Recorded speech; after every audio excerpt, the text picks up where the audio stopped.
Hi, welcome to our review of the CycleOps Magnus Smart Trainer.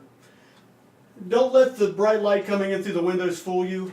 It is brutally cold here in North Carolina on the East Coast. We are really starting to get into the winter months. I am a hardcore cyclist, but when it gets below 30, when you start seeing single-digit temperatures, I'm not going to be outside on my bike. And I wanted to find a way to make sure that I spent plenty of good quality time on my bicycle and also spend plenty of quality time not having pneumonia.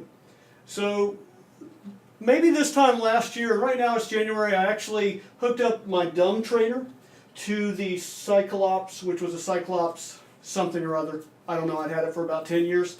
And I have a Trek Domani with a power meter. I actually had used that power meter to synchronize with Zwift. Great setup, but it still is working off of the dumb trainer.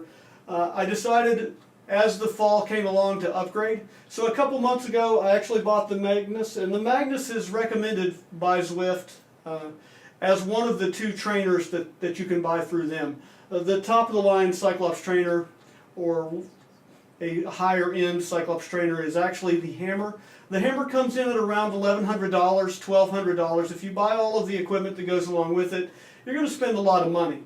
Not that the Magnus is cheap. The Magnus rolls in at around $600, but honestly you get a lot of bang for your buck on that.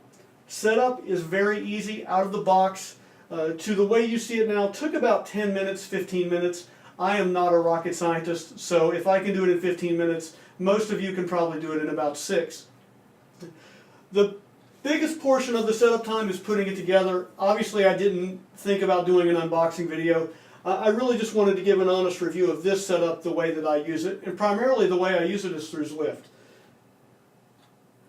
Pull out your skewer, put in the provided from CycleOps skewer, and mount your bike to the trainer. That takes a few minutes to get right, but once you do it and once you get the trainer set up for your particular bike and skewer, you're done. Very simple, very easy.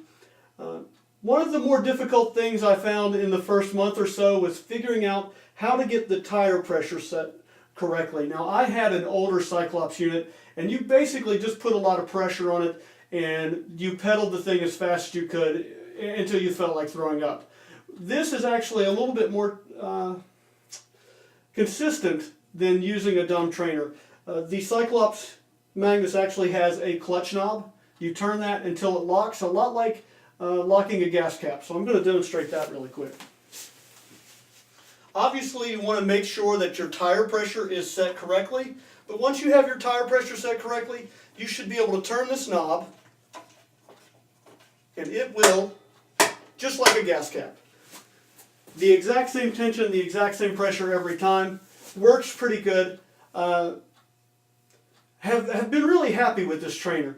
The power output seems like it's pretty accurate when compared with my actual power meter, and it is a breeze to sync with Zwift, other Bluetooth compatible devices that I've used it with. The AppleTV 4th generation. Yes, I'm currently using a 4th generation in here. It's the first version of the AppleTV that you could use where you could select apps. Zwift did release an app for that, and they've also released an app for their Apple TV 4K. A little more processing speed, a little more power, but it actually works just fine with the version of the Apple TV I have here. Connects very quickly. I have a Bluetooth heart rate monitor and a Bluetooth output attached to the Apple TV, and I've had a great time on Zwift with it so far. Okay, so now that you have set up your trainer, it's time to get started, and I'm going to actually get started with Zwift. So I'm going to spin over so you can actually see the TV as we do this. You should have created a Zwift login by now, which is a very, very simple process. For the Apple TV, you can use the Apple TV remote to start the process. It will take a moment, but then it will actually show you your system. So right now, you will see that I am wearing a heart rate. I'm wearing a Stages Bluetooth heart rate, which synchronizes with my Apple TV. And then you can see I'm getting a power signal out of the CycleOps Magnus. That's right now just showing me at 50 watts, 57 watts. Once you get your equipment completely synced up, you can start the process. Now, Zwift is a pretty user-friendly platform. You can do everything you need to do from the Apple TV remote. Pick where you want to ride, figure out if your friends are on, ride with them, and get started.